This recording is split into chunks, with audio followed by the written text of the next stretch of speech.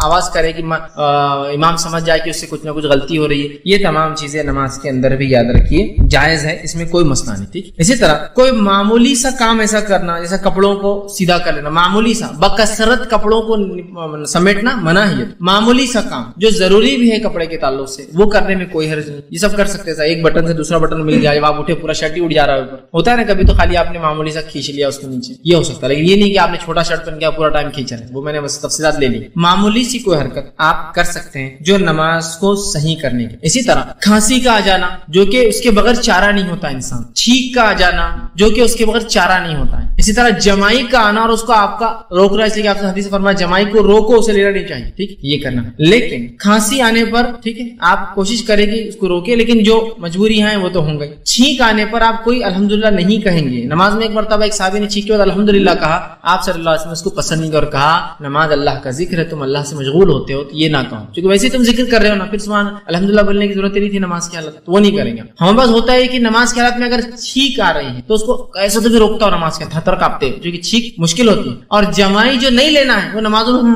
چالو ہے, کنٹینیو نمازوں میں جمائی جو لینا ہے اس کو روکتا ہے, جو نہیں کرنا ہے وہ شروع ہے نماز. جمائی لینے سے آپ صلی اللہ علیہ وسلم نے منع کیا, اس لیے کہ آپ نے فرمایا جب ایک مومن کرتا ہے تو شیطان اس پر سستی طاری کرتا ہے, امت کو سست, لہذا فرمایا جمائی نہ لیا کرو, اور آ جائے تو منہ پکڑ کر روکو, اس کو مت نہیں لینا چاہیے. تو چھینک ہے, کھانسی ہے, فطری جو ہے, خاموخواہ ڈکارے نہیں لینا چاہیے, فطری طور سے آگے ایک الگ بات, اس کو بھی روک سکتے ہیں آپ. وہ ایک چیز سے چھینک مت روکے, چھینک روکنے سے بہت سارے نقصانات ہوتے ہیں, لیکن باقی چیزوں پہ آپ کنٹرول کر سکتے ہیں چاہے, تو یہ فطری. اسی طرح مجبوراً کھجلی, اتنی مطلب کسی کو بیماری ہے, خارش ہے, یا اچانک ہوتی ہے کبھی, تو تھوڑا بہت کر لینا ٹھیک ہے, لیکن کنٹینیو اگر پوری نماز چلتے رہیں گے درست میں, ٹھیک, تو یہ بھی بہرحال جائز. اسی طرح صف بندی اور صف درست کرنے کے لیے جو ہلچل ہوتی ہے سب بھی جائز. نبی اکرم صلی اللہ علیہ وسلم صحیح بخاری کی روایت ہے, ایک مرتبہ تہجد کے لیے رات میں وضو کر کے کھڑے ہوئے. عبداللہ ابن عباس رضی اللہ عنہما یہ بھی آئے تھے, آپ سن کیسے رات میں عبادت کرتے دیکھنے, چھوٹے تھے لیکن دیکھیں آپ نے وضو کیا, خود بھی وضو, آپ سب نے رکعت باندھی, خود بھی آئے وضو کر کے اور رکعت باندھی, اور آ کر آپ صلی اللہ علیہ وسلم کے الٹے ہاتھ پہ کھڑے ہو کر رکعت باندھ لی. نبی اکرم صلی اللہ علیہ وسلم نے چونکہ مقتدی سیدھے ہاتھ پہ کھڑا ہوگا امام کے, اگر دو ہی لوگ ہیں تو سیدھے, اور اسی سے پتہ چلے گا کہ یہ مقتدی ہے. آپ صلی اللہ علیہ وسلم نماز کی حالت میں ان کو اس ہاتھ سے پیچھے سے پہلے اسی الٹے ہاتھ سے ادھر دھکا دیا, اور پھر سیدھے ہاتھ سے پکڑ کے بازو لا کے کھڑا کر, سمجھا, تعلیم دے رہے ہیں کہ سیدھے ہاتھ کی طرف کھڑا رہے گا مقتدی, اگر دو ہے تو الٹے ہاتھ کی طرف. تو آپ نے دھکا دیا اور ادھر سے پکڑ کے لا کر ادھر کھڑا. عبداللہ ابن عباس ادھر سے ادھر آئے, کھڑے ہوئے اور کہا اللہ کے رسول نے سورہ بقرہ پڑھ لی, میں نے سوچا اب رکوع کریں گے. پھر سورہ آل عمران پڑھ لی, پھر میں نے سوچا اب رکوع کریں گے. اس کے بعد آپ صلی اللہ علیہ وسلم سورہ نساء شروع کر دی, تو میں جا کے پھر سو گیا. چھوٹے بچے تھے نا, اتنی دیر انتظار کرتے تھے, سورہ بقرہ پڑھ لی تو کھڑے, سورہ آل عمران ہو اور سورہ نساء شروع ہو گئی تو آپ گئے اور جا کے سو گئے بستر. پھر صبح جب فجر کا وقت ہوا, اللہ کے رسول نے اٹھایا اور کہا, میرے چہرے پر تھوڑا سا تھپتا اور کہا ایسا نہیں کرنا چاہیے. ایک تو رات میں اٹھے, پھر نماز کے لیے کھڑے ہوئے, پھر جا کے سو بھی, مطلب پڑھنا چاہیے. تو جب تم آئے تھے اپنے گھر سے, میرے گھر, آپ کے گھر رکے تھے, آ کے چھوٹے تھے, بچے تھے, رکے تھے اور پھر نماز بھی نہیں پڑھی, تو بہرے تو آئے کھڑے ہوئے. تو دیکھیے یہاں سے نماز میں کیسا درست کیا, امام تھے آپ, تو پتا چلا جائز چیزوں کو امام نماز میں کر سکتا ہے. اس میں اور بھی چیزیں شامل ہوتی ہیں, جیسا کہ ہمارے مائک کا وہ گر گیا نیچر جو بھون شروع ہوتا ہے اس کا, پھر کہ کمزور دل والا تو پتہ نہیں اس کے پلسز بڑھ جاتے ہوں گے, ہارٹ بیٹس اس کے تیز ہو جاتے ہوں گے, ہے نا, تو مائک کو اٹھا لیا, مائک کو تھوڑا سا بہت کرا, تھوڑا نیچے کر لیا, کیونکہ بہت پوری مسجد کے 100 لوگ تکلیف اٹھاتے ہیں, ہزاروں لوگ جمعے کی نماز میں, ہے نا, تھوڑا کر سکتے ہیں یہ سب چیزیں تھوڑا سا. اسی طرح رکعت تو باندھ لی اور پھر دیکھا سامنے